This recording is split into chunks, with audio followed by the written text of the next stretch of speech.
প্রশ্ন, রস গল্পের কাহিনী সংক্ষেপে বিবৃত করো এবং এর নামকরণ সার্থকতা নির্দেশ করো। উত্তর, যে কোনো সৃষ্টিমূলক রচনার একটা সার্থক নাম দিতে হয়। সেই নাম ঘটনাভিত্তিক বা চরিত্র নির্ভর ব্যঞ্জনাধর্মী হতে পারে।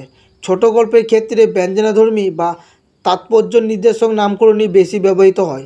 নরেন্দ্র মিত্র রচিত রস গল্পটির নামকরণ এই তাৎপর্য নির্দেশক নামকরণ, তাই এর নামকরণ অবশ্যই সার্থক। এই গল্পের কাহিনী দীর্ঘ নয়, চরিত্র বাহুল্য নেই। একজন রসগুড়ের কারবারি মতালেপের চরিত্রের মনস্তত্ত্ব ফুটিয়ে তোলা হয়েছে। স্বার্থসিদ্ধির জন্য একজন মানুষ কতটা ছলনার আশ্রয় নিতে পারে তা স্পষ্ট করে তোলা হয়েছে এই গল্পে। মতালেব আপন করে পেতে চায় সুন্দরী ফুলবানুকে, কিন্তু তার বাবা এলএম শেখ 100 টাকা পৌঁছায়। সেই টাকা সঞ্চয়ের জন্যই মতালেব রাজেকের বিধবা মাজু খাতুনকে নিকাহ করে। তার হাতের তৈরি গুড় বাজারের সেরা, বেশি দামে বিক্রি হয়। মাজুকে বিবি করে এনে মতালেব অনেক গাছ নিয়ে বেশি বেশি রস নিয়ে আসে। মাজু যত্নের সঙ্গে গুড় তৈরি করে দেয়। মতালেব তা বেশি দামে বিক্রি করে টাকা সঞ্চয় করে।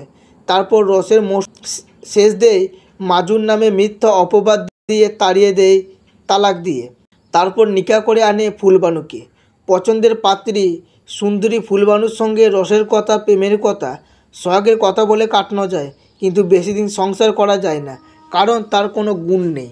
মতালেব এনে দেওয়া রসের থেকে সে যা গুড় বানায় তার নিকৃষ্ট, বাজারে বিক্রি হয় না। একবার যে কেনে সে আর মতালেবের গুড় কেনে না। মতালেবের বাজারে এমনই পরিচিত হয়ে গেল যে তার গুড় আর বিক্রি হয় না। তখনই তার মনে পড়ে মাজু বিবির গুণের কথা, কিন্তু সে এখন নাদির শেখের বিবি।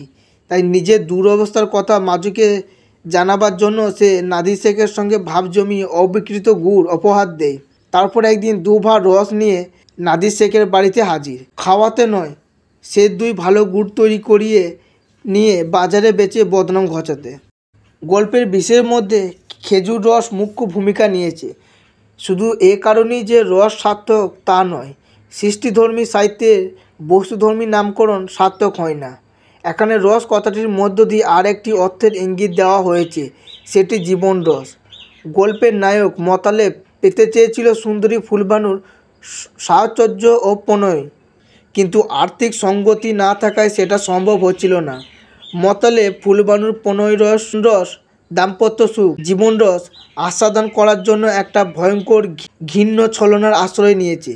মাজু খাতুনকে জীবন রস আস্বাদনের প্রলোভন দেখিয়ে বিবাহে রাজি করিয়ে ঘরে এনে তাকে ভালো গুড় তৈরির কাজে নিযুক্ত করেছে। তারই তৈরি উন্নত মানের গুড় বেশি দামে বেচে সে পয়সা জমায়। প্রয়োজন মতো পয়সা জমার পর সে মাজুকে বদনাম দিয়ে তালাক দিয়ে তাড়িয়েছে। কিন্তু যে জন্য এত বড় প্রতারণা সেটা আশানুরূপ হলো না।